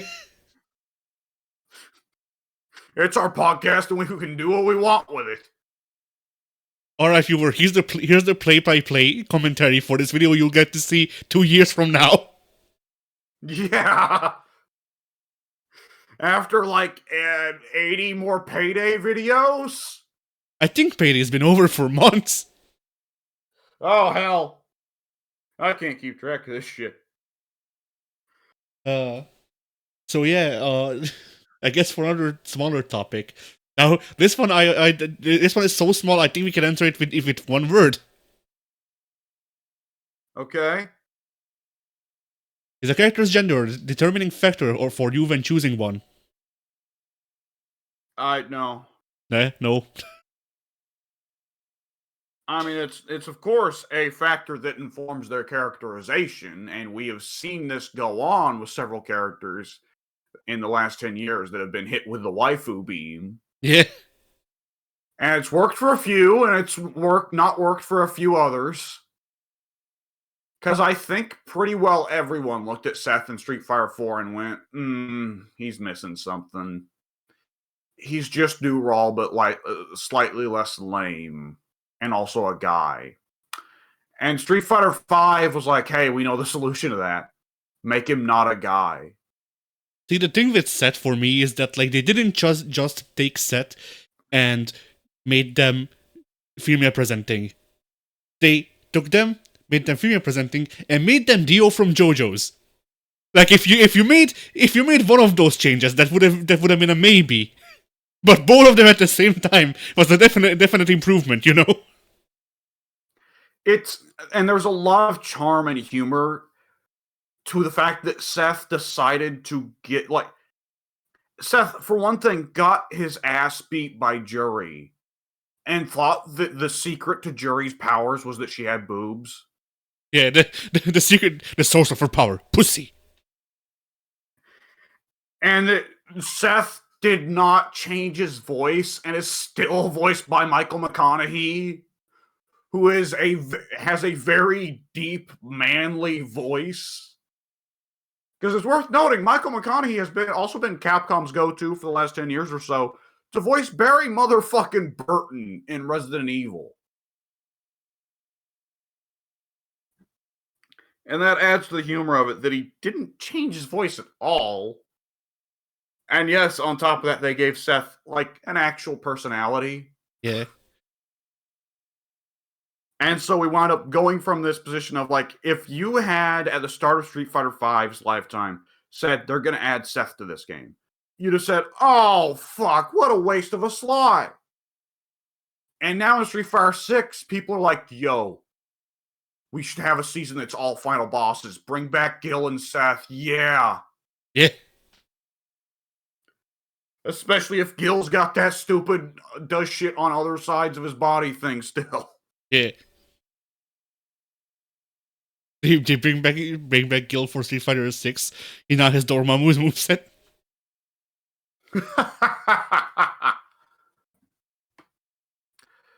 Oh, hell. Oh, man, we never played Marvel 3 again after the New mod. characters, yeah, no. Yeah, I'm not saying let's do it today because I haven't downloaded the update that adds cable, but yeah, we could go back and do that at some point. It was neat that they added Clea and we're like, okay, what if we made Clea and she's just a high moveset hybrid of Doctor Strange and Dormammu? Yeah.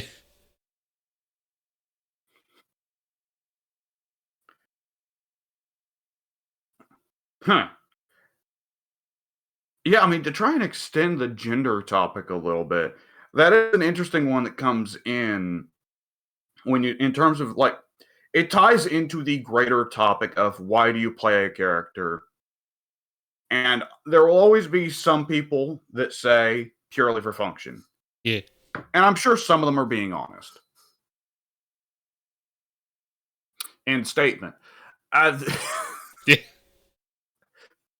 But I do think it's interesting what characters do and what archetypes do people attach to. Yeah. And gender, of course, can tie into that. And, of course, sexuality can tie into that. Yeah. Oh, excuse me. As we all know, only gay people play Guilty Gear. If you like anyone from Guilty Gear, you're gay. What about biking players? Super gay. Ultra gay. So gay it circles back around. What do you mean? Yeah. Especially if they're women. It circles back around and only women can get them hard. Yeah.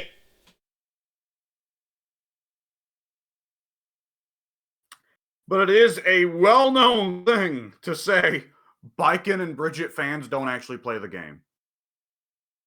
And it's for good reason that people say that. I mean, Bridget's a new addition, though. To that. Well, Bridget's always been popular in a sense, but it's only in the last few years that she's taken on the new dimension of being seen as like an LGBT icon. Yeah. And not just a nuns and skinny girls are hot thing. Yeah. I did like... Granted, yeah. Oh, go ahead. I did like, people fucking... I forget the term for it. I think it's something like it. I'm sorry if I fucking... Pardon my French, I guess. But if memory serves, the term for this is transvestigating. And... that used to be an important part of Bridget's Bridget's fan base. Yeah, but I remember people transvestigating the entire Guilty Gear cast. And I really enjoy that people pulled up fucking... like Japanese exclusive interviews with Daisuke from 2004 about the cast of Guilty Gear 1. And he's like, yeah, Testament's genderless. Yeah, it was that way always back then. It just didn't become explicit until recently. Yeah. Like, I just find it very funny that, like, in their efforts to prove that these are changes made for woke, they find no, actually, part of the vision. Yeah. I've always found it, like, kind of, like, I've always wondered from, like, a character design symbolism standpoint. To my knowledge, there's not really any, like, such gender stuff going on with Justice. But, like, Justice was voiced by a man in the first game, and they didn't change Justice to having a woman's voice until later. And Justice, I mean, we all see the phallus. Yeah. We all see it. I mean, Justice, the thing with Justice was, if memory serves, the thing with Justice was, that was not part of the vision. As in, Justice was originally imagined to be a male character, and then he went, okay, but no, what if Justice was Soul's wife instead? That does follow, but back when Justice was a guy, why would his mech suit have a penis? I don't know. I guess cod piece. I don't know that. Probably. That one may never be answered. Honestly, Yeah. that's one of those ones that might never be answered because people who worked on the original Missing Link may not remember why that existed. Yeah. That was so far back and has been so thoroughly replaced by other ideas that would have to require like a fucking mind trip back in the day. You gotta break out the old synths to refresh the old memories once thought lost. Yeah. You need to bring back the smell of Justice's cod piece to know its origin.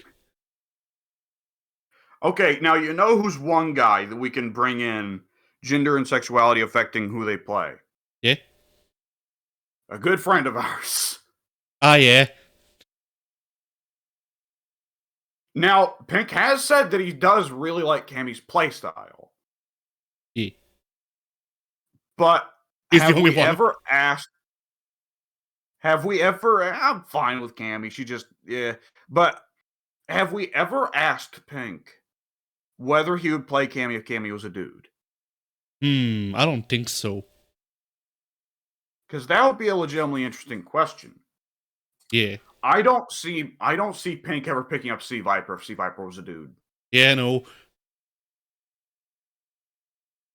I also don't see Pink picking up Sea Viper if Sea Viper for him didn't debut in Marvel 3. Yeah. You know? Yeah, maybe. Because like whenever I hear Pink get real enthusiastic for Sea Viper, I'm always taken aback a little bit. Like, really, Sea Viper? She's not that big of a character, and I have to go, right. Pink's thinking of Marvel 3, Yeah. where she was presented as being one of the faces of Street Fighter. Yeah. A choice that Capcom surely regrets nowadays. That they didn't give to Judy. Yeah. Yeah.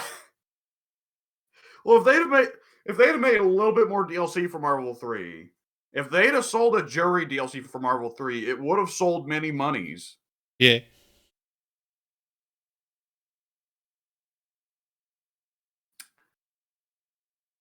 Huh. But yeah, I bet you one thing. I bet you that if we were to ask Pink, all right, who are the first 8 characters of Street Fighter 2 in the vanilla version of Street Fighter 2? I bet he could nail Ryu, Ken, Chun-Li, Guile, Dhalsim, Geef. And he wouldn't remember Blanca and Geef. He wouldn't remember Blanca and Honda. And you know why? why? Because Blanca and Honda weren't on the Marvel 2 cast. Yeah. I bet you anything he would be confused that Blanca and Honda were there from the beginning in Street Fighter 2. See, like I think he would say at least one of them is Cammy, but then I also would say one of them is Cammy because she's more iconic. Like, she is. She absolutely is. Do you think there's a chance that he would say the starting cast included Sakura or Dan? No, but Street Fighter 2 did feature Sea Viper. Yeah. No, she was removed from the home releases, even to this day. Capcom's deliberately censored her. Yeah. You see Q in the background of Ken's stage in Street Fighter 2? He's looking for her. Yeah.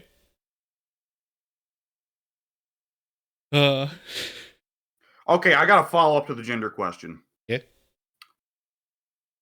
What's one character that you don't like from any fighting game that you think could be massively improved by hitting them with the waifu beam?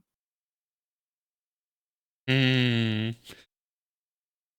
mean, this is doubly hard for me because, like... You're not heterosexual. Yeah. I'm basically anything but. But I think you can agree that there are some characters like Seth where, regardless of sexuality, it did become a more appealing and interesting character design once you change them from a man to a woman. See, I wouldn't agree with that because I think the part of Seth that were improved in 5 were genderless.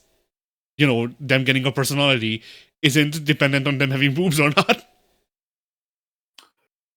And I didn't really see how that personality was really whatchamacallit, really affected by their gender or their the gender they present as, at least. Because okay, let me change the character. Let me change the question then. What's one character that you would consider a failure who has not caught on with people that you think would catch on if they're hit with the waifu beam? Hakan. Just from Street Fighter, just immediately Hakan. You stole my answer, you motherfucker. Overall, let me see.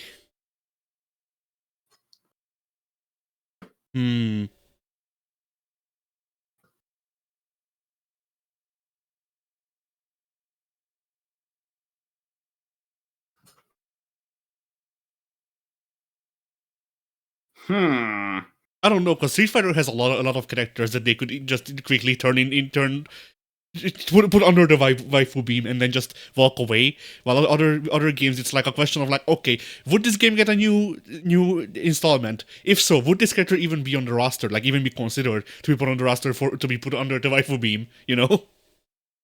Yeah. Oh, I just had a cursed thought. Yeah. Mortal Kombat 13, they hit Su Hao with the waifu beam.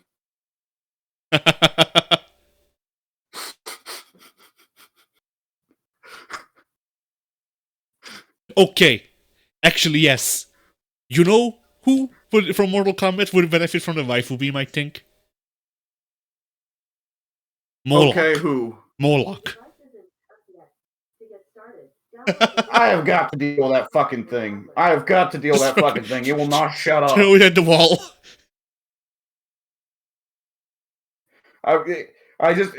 We've been here for like a little over a month now, and I still just haven't bothered to set the damn thing up. All right, whatever. Moloch. Oh god, yeah, Moloch. Okay. Moloch, I think, can be fixed in a lot of ways. Hitting him with the waifu beam would immediately raise some questions. And that would be a different character design. Big demon monster, but it's a woman. Yeah. Now, are we operating on the same wavelength here in terms of, I'm thinking they don't make Femme Moloch sexy? No, see, my idea is that, well, depends on your definition of sexy, I guess. Because my thought process is, there's a rise in monster fuckers. So, we plaster boobs on Moloch. And maybe make them a bit slimmer. And there's gonna be people lining up. Yeah. Well, I'm thinking of right now, I assume there's no way you ever beat the arcade mode for Ferrator in MKX. Yeah, no. So Ferrator's arcade ending is Tor dies of old age, and Farah grows up into just being a female Tor. Yeah. I am kind of just thinking of that, but with blue skin. Sure, but let me pull this up. Yeah, but see, like, if you're hitting a character with the waifu beam, then you're not just doing a gender flip because you want to do a gender flip, and this would be that.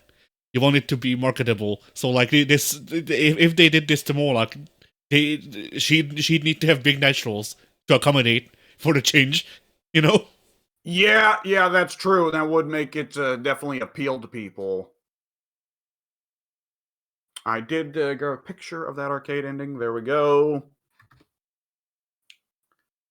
There we go. There's Big Farah. Yeah, like I'm thinking of this, but blue when I think of Femme Moloch.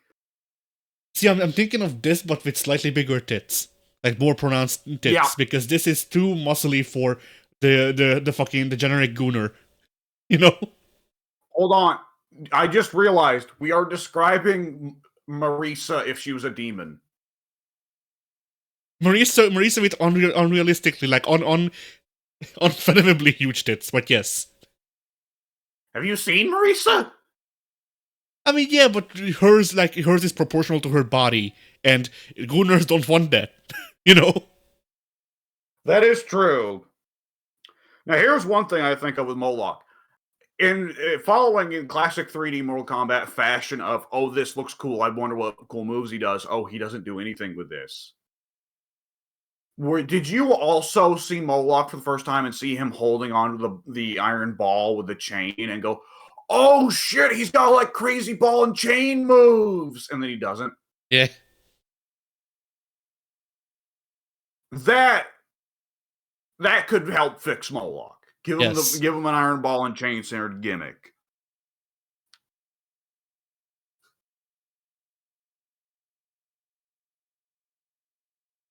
And with SNK, just going through the big three, like with SNK, like they don't really do that from what I recall.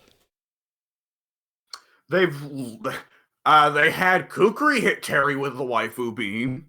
True. Though even then, when Mrs. X, Miss X snuck in, like Yori's not really trying. Yeah. I think that it has to be someone from SNK's history. Here's the problem with SNK. Yeah. Is that it has to be a stinker. SNK doesn't have many characters that I just look at and go, oh, this character fucking sucks. What's he doing here? Yeah.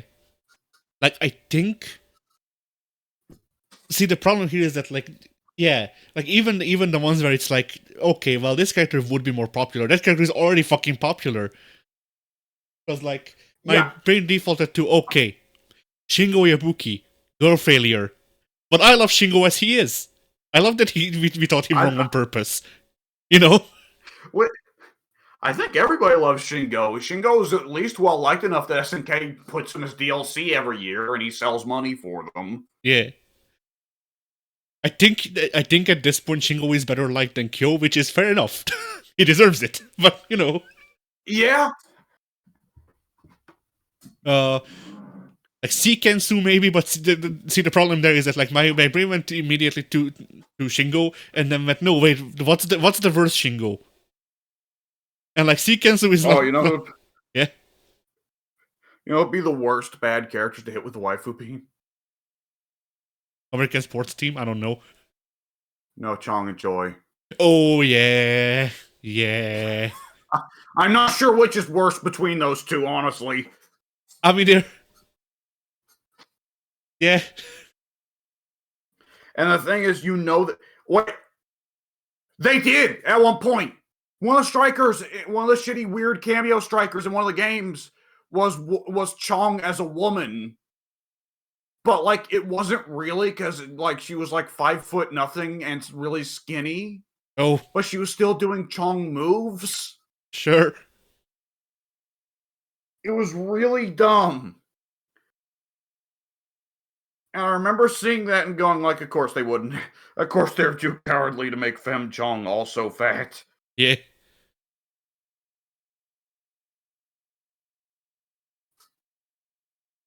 Oh man, people would get really weird and uncomfortable if they took the cult leader dude from KOF 14 and made him a woman. I'm trying to remember that guy.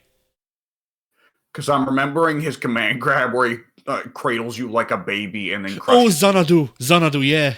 Xanadu. I'm thinking of that, and I'm thinking if they had a big woman character that did that, people would get real weird with it. They'd get real weird with it. That depends. Does she also spend her time cradling invisible boobs? They'd be visible now, wouldn't they? Well, no. Because remember, Xanadu's one of Xanadu's Vim poses was just like grabbing the air for invisible boobs, more or less. Oh right, I remember that because he's weird. And he's out there and he's seeing things that aren't real. Yeah. Would she still have a pinhead that pokes out through her hair? Sure.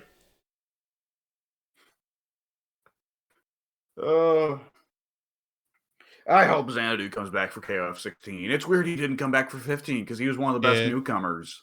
See, most people dislike him for some reason, even though he's the best. That's weird because he's very distinctive, you know? He's very weird. And like other than him, like KOF doesn't have a whole lot of just freaks. Yeah. KOF is a relatively freakless cast. Yeah. Like him and what's her face, the horrible idol robot girl with lightning lasers. Cool Sylvie. Diamond. Xanadu and Sylvie both added in the same game. Both brought in some freaks for the KOF roster. Yeah. I mean, I think the problem with Xanadu is that like most of the people playing the game couldn't match his freak. He's too freaky. Yeah. Oh shit.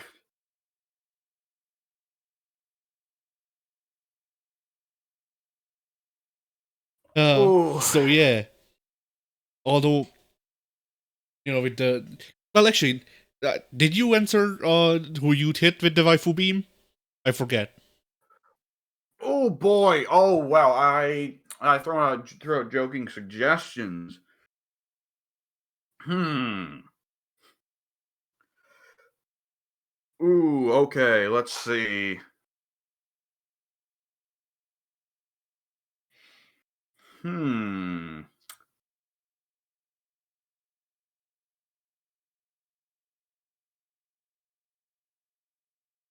Out of the classic Tekken cast, I think we can all agree that there's an obvious loser out of the classic Tekken cast of, like, who gives a shit. And it's Ganryu. Yeah. And what I'm thinking now, Ganryu's whole gimmick being sumo, like, whenever they hit him with the waifu beam, they always make him skinny. Ganryu is one of the cases where it would actually still be funny and still be fun if they made Ganryu skinny. But then again, that character already exists in KOF as Hinako, and she's way cooler than whatever they do with her, with Ganryu and Tekken. Yeah, I was gonna say this. They just licensed out Hinako. Bring her in. Yeah, I would like that. That would be fun. So they won't do it. All right. Now, alternatively, hit Law with the waifu beam. She's not martial law. Boo.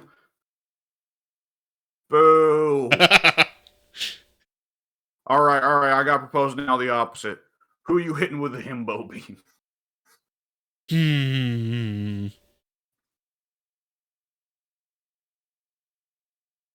Let's see. If you hit Sea Viper with the himbo beam, does he have cleavage that's just his pants being partly undone? No, he has the same cleavage. For his enormous pecs. Yeah.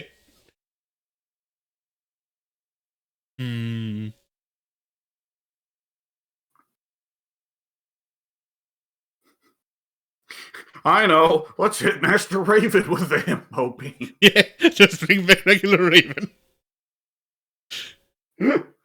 But now he has a sword. I mean... okay, yeah. I've got one. Yeah? Hit Catalina with a himbo beam. No.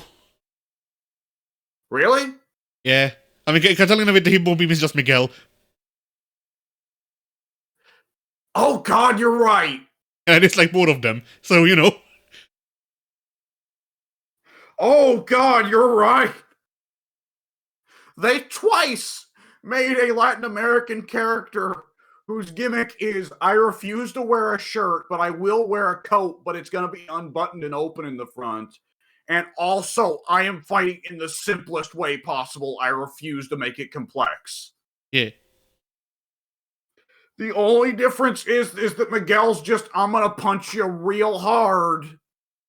And Catalina's I'm going to kick you a lot. Yeah. Oh, God. Well, now I'm never going to look at Catalina and not think she's just Femme Miguel. See, I've known all along.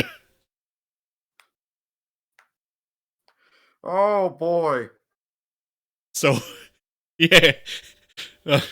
I was gonna make a similar suggestion of like Kula Diamond, but no, like Kula Diamond, male Kula Diamond would be K-Dash. He exists. So Yeah.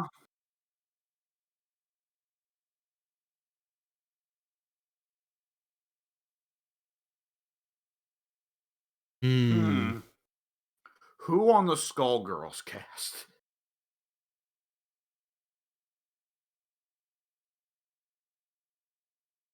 So you can't go with Peacock because then you just get Looney Bugs Bunny. Yeah, and I was gonna say like the problem is that like Peacock is the only uh woman I play on that roster, and like Peacock, I like Peacock because of her personality, which is once again genderless. Like I don't really see how her being a woman influences her personality. She's just Bugs Bunny, so whatever the fuck, you know?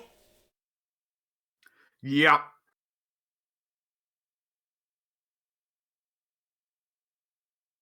Okay, this is not a failed character, but I would be interested in how they do it, in how how it's pulled off.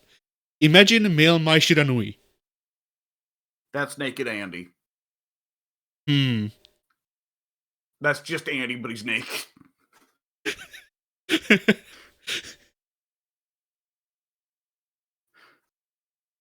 Which Maybe. I'd be pretty alarmed if Andy was more interested in that than he was in mine. Yeah.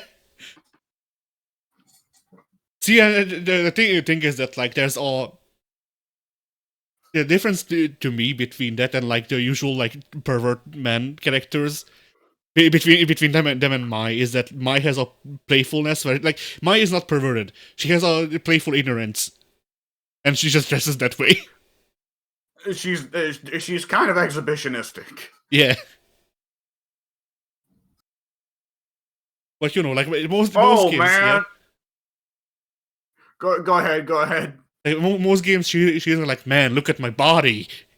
It's stuff like that. It's just that's the clothes she likes, and so that's the clothes she wears. She's definitely proud of herself. Yeah. So like I wonder how that could be pulled off with a male character. You know. I mean, you can definitely do that. You can definitely have a male character that's proud of his looks and thinks of himself as handsome. Yeah.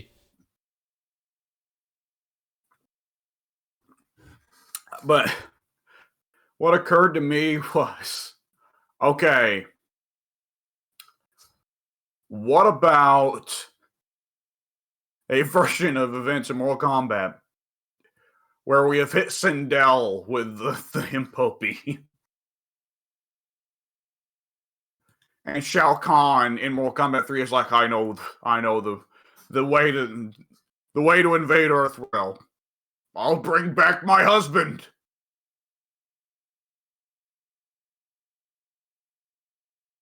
And does male Sindel still wear the slingshot swimsuit?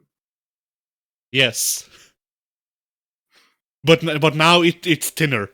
It's the banana hammock. Yeah. Oh.